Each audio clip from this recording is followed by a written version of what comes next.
명나라의 은혜가 아니었다면 우리나라가 어떻게 보존될 수 있었겠습니까? 저 일개의 미친 오랑캐를 두려워할 것이 뭐가 있습니까?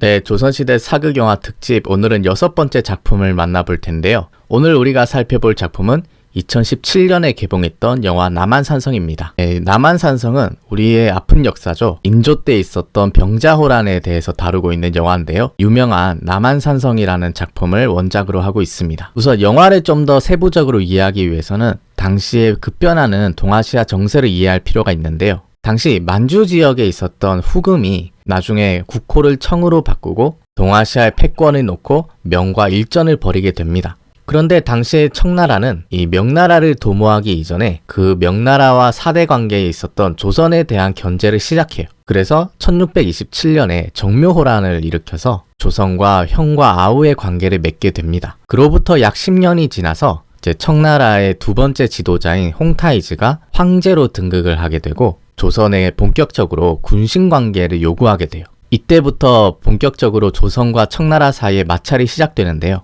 양국 간의 가장 큰 충돌을 보여주는 사건은 1636년 4월 청의 수도에서 있었던 홍타이즈의 황제 즉위식이었습니다. 이날 홍타이즈의 즉위식에 조선에서 파견된 사신도 참석을 했는데요. 당시 조선의 사신이 나덕헌, 이화기였습니다. 그런데 이 두 사람이 이 홍타이즈의 즉위식에 찬물을 끼얹게 되는데 어떤 일이 있었는지 사료를 통해 살펴보겠습니다. 연안 박지원의 기록입니다. 홍타이즈가 단을 쌓고 황제의 자리에 올라 국호를 대청이라 정하고 여러 신하들에게 예를 행하게 했다. 오직 조선의 사신이 나덕헌, 이화기 절을 하지 않았다. 홍타이즈가 황제가 되는 것에 대해서 인정을 하지 않는 거죠. 다른 기록을 보면은 나덕헌이 이 당시에 이런 말을 했다고 해요. 오늘 내가 죽을 자리를 얻었구나. 차라리 절을 하지 않고 죽을지언정 살기 위해 절을 하지는 않을 것이다. 그래서 이 행사가 이 두 사신 때문에 순조롭게 진행이 안 되니까 그 당시에 청나라 신하들이 이 두 사람을 억지로 절을 시키려고 해요.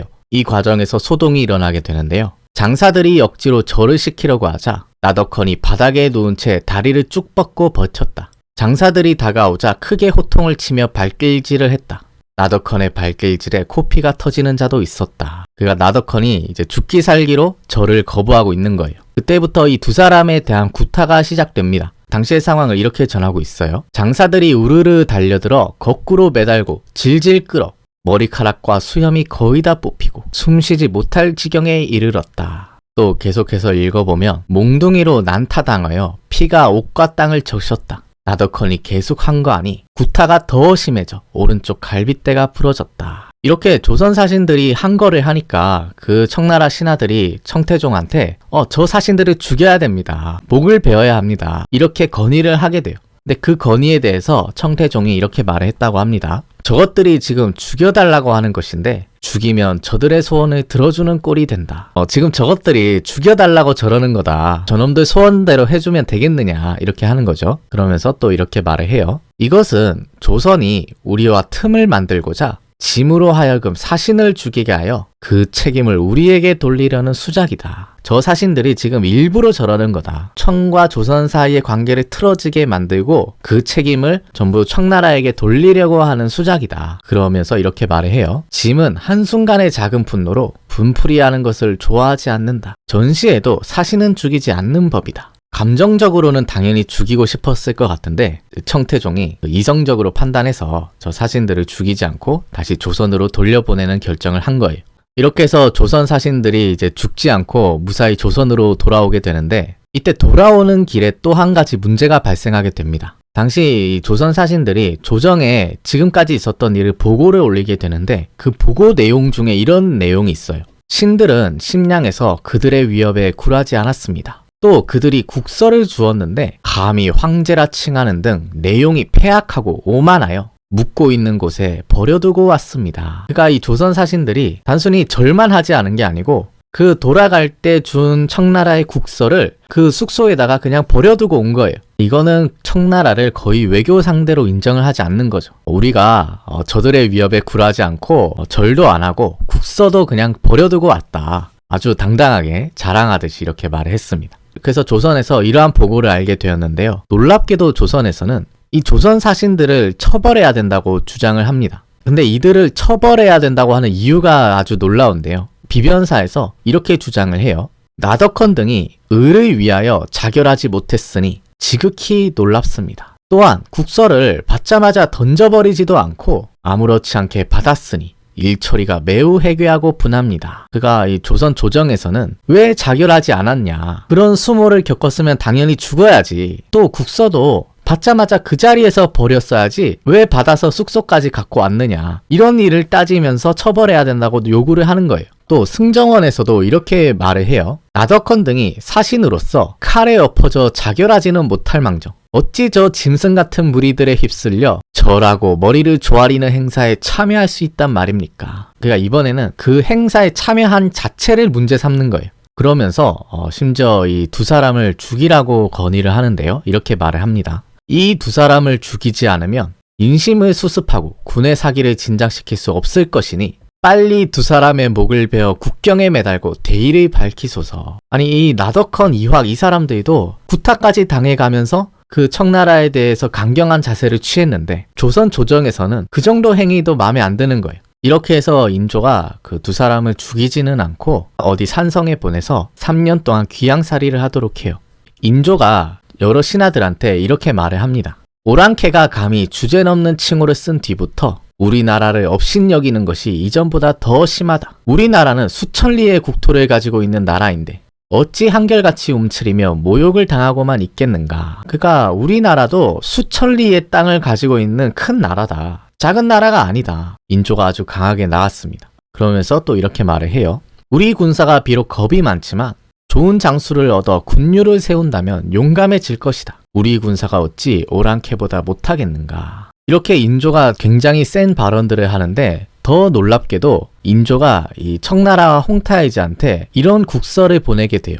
이 국서의 내용이 상당히 강한데 한번 읽어보겠습니다. 우리나라는 역대로 중국 조정을 섬기며 힘의 강약에 따라 신하의 절개를 바꾼 적이 없습니다. 지금 명나라가 요동과 심양 땅을 좀 내줬다고 해서 우리가 어찌 다른 마음을 품고 귀국을 따르겠습니까? 우리나라는 역대로 중국 조정을 섬겼다. 지금 명나라가 땅을 조금 내주긴 했는데 그렇다고 해서 우리가 어떻게 당신들을 따르겠느냐. 또 인조가 이렇게 말을 해요. 또 귀국은 이웃으로 화친하기를 약속해놓고 어찌 이토록 번번이 깔보고 업신여기며 꾸짖습니까? 또 이번에 우리 사신을 겁박하고 모욕을 주었으니 이것이 과연 이웃나라 사신을 대우하는 예입니까? 왜 저번에 우리 사신을 그렇게 구타했냐? 이거 다 따지고 있는 거예요. 또 인조가 이 분이 안 풀렸는지 더 강하게 말을 합니다. 옛날 왜구가 우리나라를 침략했을 때 도요토미 히데요시는 죽었고 그 뒤로 자중질환이 생겨 왜구의 시체가 산처럼 쌓이고 그 피가 강을 이루었습니다. 하늘에 도는 이처럼 선한 자를 덮고 악한 자를 정벌합니다. 지금 인조가 왜 임진왜란 사례를 끌고 오는 걸까요? 아마도 인조는 청나라한테 니들이 만약 조선을 침략하면은 너희도 반드시 일본처럼 될 것이다. 쳐들어올 거면 한번 와봐라. 너도 옛날에 도요토미 히데요시처럼 되고 싶냐. 이렇게 위협을 하는 거죠. 조선이 아주 자신만만하죠. 그러면서 또 인조가 이렇게 말을 해요. 귀국은 병력이 강하다는 이유로 우리를 협박하는데 우리는 하늘의 도를 믿을 따름입니다. 귀국이 이와 같이 공갈 협박하여 민생을 저버린다면 귀국의 민심은 떠나고 나라 역시 망하게 될 것입니다. 너희 자꾸 그런 식으로 우리를 협박하고 그러면 너희 나라도 어떻게 된다는 거예요? 망하게 될 것이다. 너희 망하고 싶으냐? 무시하지 마라. 이렇게 강하게 말을 한 거죠.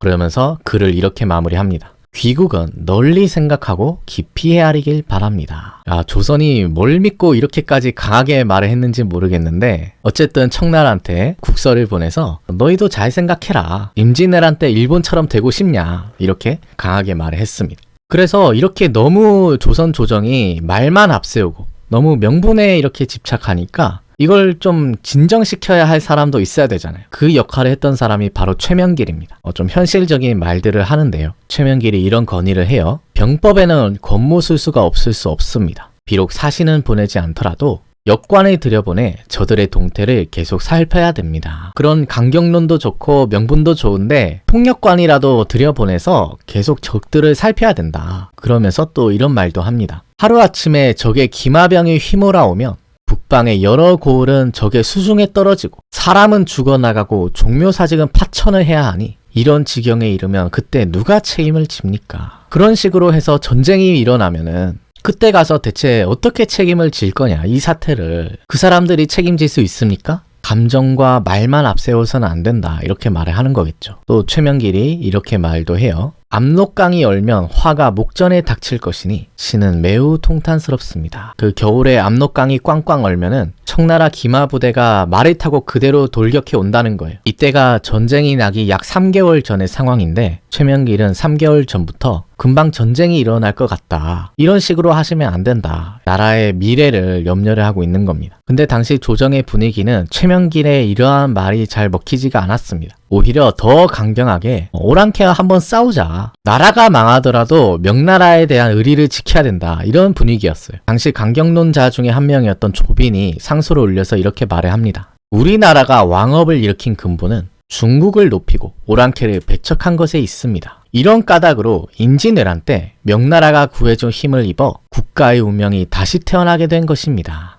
그러면서 또 이런 말을 해요. 명나라의 은혜가 아니었다면 우리나라가 어떻게 보존될 수 있었겠습니까? 저 일개의 미친 오랑캐를 두려워할 것이 뭐가 있습니까? 이게 과연 현실을 제대로 파악한 말일까요? 정말 최명길의 말대로 나중에 전쟁이 나서 그런 상황이 오면 이런 말을 어떻게 책임질 거예요? 참 여러 생각이 드는데 조빈이 계속해서 이런 말을 해요. 우리나라 팔도의 땅과 백성은 중국 제후국 못지않게 부유하고 크기도 수천 리인데 어찌 자강하지 못하고 도리어 위축되어 저 오랑캐를 마치 호랑이처럼 무서워합니까? 한심스럽지도 않습니까? 그러면서 조빈이 신은 오랑캐와 화친을 주장하며 나라를 그르치려는 말을 참아볼 수 없으므로 마음이 격앙되어 전하께 각성하시길 청한 것입니다. 그러면서 또 이렇게 말을 해요. 만약 전하께서 신의 말이 어리석다고 여기고 다시 오랑캐와 타협하는 길을 도모하신다면 신은 동해에 빠져 죽겠습니다. 정말 말이 세죠? 이렇게 강경하게만 나갔다가